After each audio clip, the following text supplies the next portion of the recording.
चंदेरी है जिसमें कि राठौड़ लगाते हैं, कोई तमर लगाते हैं, ऐसे अलग अलग उपनाम हैं। गुजरात में चला जाऊं तो कफड़वंशी है, कड़िया है, गांची है, मंसूरी है। अगर और नीचे चला जाता हूं तो नताफ है, बैना है, दुनिया है। और नीचे चला जाता हूं तो वहां पर हमें जो है भाई कहते हैं, पंचकुट्टा कहते हैं, नूरबाश कहते हैं, दुदेकुला कहते हैं।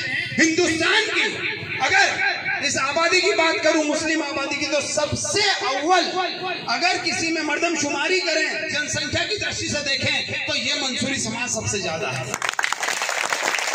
अल्हम्दुलिल्लाह ये वो समाज है विधायक साहब कि जब भारत गुलामी की जंजीरों में जकड़ा हुआ था, जब भारत अंग्रेज और बरतानिया हुकूमत के अंडर में चल रहा था, इसी कौम का एक नौजवान दक्कन की सरजमी से खड़ा होता है तलवार लेके और कहता है मेरे हिंदुस्तान को मैं आजाद कराऊंगा।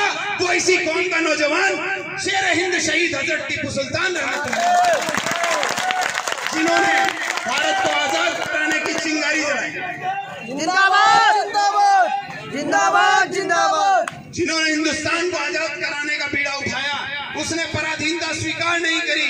कुर्बान जाऊं, वो चिंगारी जो दक्कन की सरजमी से निकली, आज अल्हम्दुलिल्लाह आज हम जिस आजादी की सांस ले रहे हैं वो उनकी देन है। अल्हम्दुलिल्लाह हर गरीब, हर अमीर, हर हिंदू, हर मुसलमान, हर सिख, हर ईसाई, जितनी कौम इस हिंदुस्तान में निवास करती है, सबने बराबर की भागीदारी दी है हिंदुस्तान को आजाद कराने में। चाहे यहाँ पर झांसी की रानी लक्ष्मीबाई का नाम लो, या तात्या टोपे का लो, या महाराणा प्रताप का लो, जिन जिन लोगों ने कुर्बानियां दी है उनकी आज मिसाल कायम है। जब भी हम पे जुल्म होता है, जब भी हम पे कुछ भी गलत होता है, हम उन्हीं का एक नजीर मानते हैं, उन्हीं की मिसाल मानते हैं और हक और इंसाफ के लिए खड़े होते हैं। अल्हम्दुलिल्लाह हिंदुस्तान ये मुल्क हम सब ने मिलकर बनाया है, इसे सजाना संवारना भी हमारी जिम्मेदारी है। अलग अलग समाज, अलग अलग जाति, अलग अलग धर्म के लोग यहाँ मौजूद हैं इस हिंदुस्तान में। आज जब भी जरूरत होती है हमें, तो हम क्या करते हैं, हमारी बनाई हुई सरकार से हम मुतालबा करते हैं। अल्हम्दुलिल्लाह उस सरकार ने अपने अपने प्रतिनिधि बनाए हैं जिन्हें हम जिताकर भेजते हैं। आज हमारे विधायक महोदय यहाँ मौजूद हैं, माननीय विधायक जी को हमने जिताकर भेजा। इनके बारे में जो मैं जान पाया वो यही था कि पूरी जिंदगी हो गई इन्हें देश की सेवा करते हुए, पुलिस में रहते हुए इन्होंने देश की सेवा करी, बेदाग, निष्पक्ष और बेहतर तरीके से सेवा करी। अल्हम्दुलिल्लाह उसी सेवा को देखते हुए आज इन्हें जनप्रतिनिधि के रूप में चुन करके कर्णावत की जनता ने और आसपास की जितनी भी जनता उन्होंने भेजा।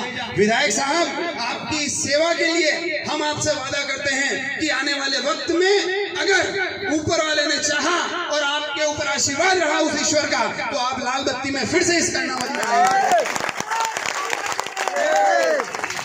मेरा मादरे वतन ये भारत, जिसे हम भारत माता कहते हैं, मादरे वतन, इस सरजमी पे मैं पैदा हुआ। अल्हम्दुलिल्लाह ये बड़ी बावकार, गयूर, बहादुर सरजमी है और इस पर जो मंसूरी कौम निवास करती है, अल्हम्दुलिल्लाह वो भी बावकार, बड़ी बहादुर कौम है।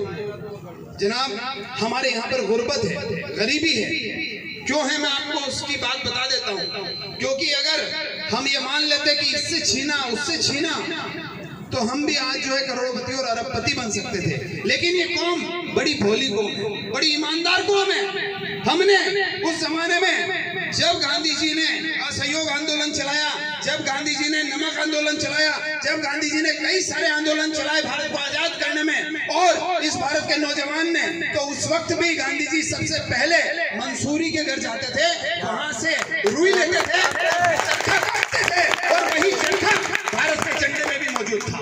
अल्हम्दुलिल्लाह हमने उस जमाने में भी साथ दिया, हमने उस जमाने में साथ दिया जब मराठा फौज के सामने मुगलों की फौज खड़ी थी। 11 सिपह सालार शिवाजी के सारे मुसलमान, अल्हम्दुलिल्लाह हमने उस वक्त भी साथ दिया। अल्हम्दुलिल्लाह जब जलियांवाला कांड हुआ और 80 मुसलमान शहीद हुए, 79 मुसलमान, तो सबके सीनों पर गोलियां थी, पीठ पर गोली नहीं थी। अल्हम्दुलिल्लाह हमने तब भी साथ दिया। इंशाअल्लाह ताला जब भारत को जहां पसीने की जरूरत पड़ेगी, ये भारत का मुसलमान वहां खून बहाएगा इंशाअल्लाह। हमने भारत को बनाया, सजाया, संवारा, अब फिर से नव निर्माण करने की जरूरत है भारत में। भारत में कुछ नफरती कीड़े हैं, नफरत फैलाते हैं, हमें ध्यान नहीं देना है। वो सब जगह मौजूद हैं। ऐसा नहीं है कि किसी धर्म विशेष में है या किसी जाति विशेष में है, सब जगह है। लेकिन आपको मोहब्बत करनी है सबसे। आपको नबी करीम सल्लल्लाहु अलैहि वसल्लम का फरमान याद रखना है कि अगर आपने एक इंसान को तकलीफ पहुंचाई, पूरी इंसानियत को तकलीफ पहुंचाई। आपको मेरे नबी करीम सल्लल्लाहु अलैहि वसल्लम को ध्यान में रखना है। जब भी बात हो हिंदुस्तान की जब भी बात हो, मेरे नबी का फरमान याद रखना है, हुब्बुल वतनी मिनल ईमान।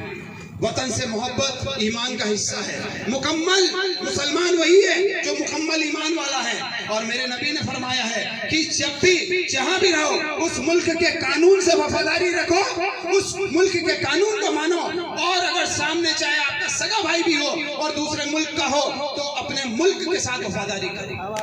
इंशाअल्लाह ताला जिएंगे भी यही, मरेंगे भी यही, और इस मुल्क के साथ वफादारी करते हुए मरेंगे इंशाअल्लाह। आज सरकारें जो चुनी जाती है वो आपके वोट से चुनी जाती है। आपने सरकार में अपने प्रतिनिधि को भेजा, माननीय जनाब पहाड़ सिंह जी, देखो नाम में भी पहाड़ है, तो मैं आपको ये यकीन दिलाता हूँ अगर जीत के गए तो पहाड़ जैसे आपके हक हुकूक के लिए खड़े रहेंगे। मैं ये बात जरूर बोल सकता हूँ क्योंकि नाम में ही पहाड़ है। और जब इन्होंने नाम चित्तौड़ का लिया, अल्हम्दुलिल्लाह मेरी जन्मभूमि चित्तौड़ है साहब, और पहला किले का पहला जो दरवाजा है वो हमारे घर से लगता हुआ है। तो उस त्याग और उस बहादुर सरजमी से मैं बिलोंग करता हूँ जिसका नाम आपने लिया। तो